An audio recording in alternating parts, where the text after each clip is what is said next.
മക്കളെ, ഞാൻ നിങ്ങളുടെ business studies faculty Dona cages.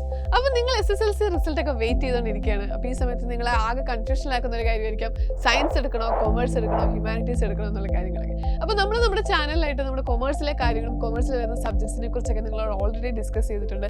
ബേസിക്സിന്റെ class നമ്മൾ ഓൾറെഡി സ്റ്റാർട്ട് ചെയ്തിട്ടുണ്ട്. അപ്പം ഏകദേശം സബ്ജക്ട് ഏതൊക്കെയാണെന്ന് നിങ്ങൾക്കൊരു ചെറിയ ഐഡിയ കിട്ടി തുടങ്ങിയിട്ടുണ്ട്. അപ്പം ഈ വർഷം കൊമേഴ്സിൽ വരുന്ന മാറ്റങ്ങൾ എന്തൊക്കെയാണ് എന്ന് കൂടി നിങ്ങൾ എന്ത് ചെയ്യണം, കൊമേഴ്സ് എടുക്കുന്നതിന് മുമ്പ് അറിഞ്ഞിരിക്കണം. അപ്പോൾ മെയിനായിട്ട് നമ്മൾ പറയുകയാണെങ്കിൽ കൊമേഴ്സിൽ നിങ്ങളെ സംബന്ധിച്ചിടത്തോളം accountancy, business studies, economics, statistics ഇങ്ങനെയുള്ള കുറേ സബ്ജക്റ്റുകളാണ് വരുന്നത്. അപ്പോൾ സയൻസ് സബ്ജക്റ്റുകളെ സംബന്ധിച്ച് പറയുകയാണെങ്കിൽ നിങ്ങൾക്ക് ഫിസിക്സും കെമിസ്ട്രി എന്താണ്, ബയോളജി എന്താണെന്നുള്ള കാര്യങ്ങളാണ്. കൊമേഴ്സിലേക്ക് വരുമ്പോൾ ഈ സബ്ജക്റ്റുകൾ ഒന്നാമത് നിങ്ങൾ പരിചയപ്പെടേണ്ട ഒരു ആവശ്യം തന്നെ വരുന്നത്.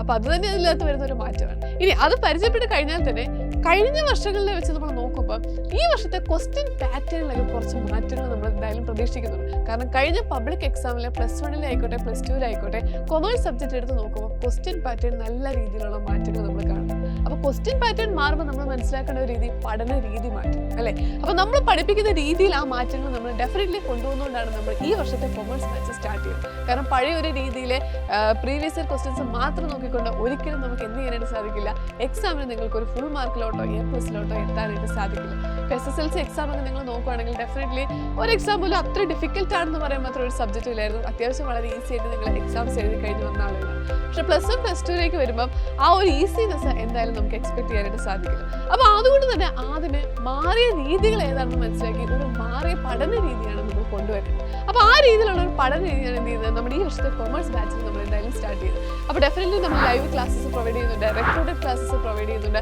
ആൻഡ് ദെൻ ഡൗട്ട് ക്ലിയറൻസ് കാര്യങ്ങൾ എല്ലാം കൊണ്ട് എന്ത് ചെയ്യുന്നുണ്ട്, നമ്മുടെ ബാച്ചിൽ പ്രൊവൈഡ് ചെയ്യുന്നുണ്ട്. അപ്പോൾ നമ്മൾ ഏറ്റവും ആദ്യമേ തന്നെ, അതായത് സമയം കളയാതെ നമ്മളൊരു മെയ് മാസം തന്നെ എന്ത് ചെയ്യുന്നുണ്ട്, നമ്മുടെ ക്ലാസ്സുകൾ ഡെഫിനറ്റ് ചാപ്റ്ററിലോട്ട് നമ്മൾ കിടക്കുകയാണ് ചെയ്തത്. അപ്പോൾ ആ സമയം മുതൽ നിങ്ങൾ ക്ലാസ്സുകൾ കൃത്യമായിട്ട് അറ്റൻഡ് ചെയ്യണം. അപ്പോൾ അങ്ങനെയെങ്കിൽ ഒട്ടും ലേറ്റ് ആക്കേണ്ട ആവശ്യമില്ല, നമ്മുടെ ബാച്ചിൽ ജോയിൻ ചെയ്യാം.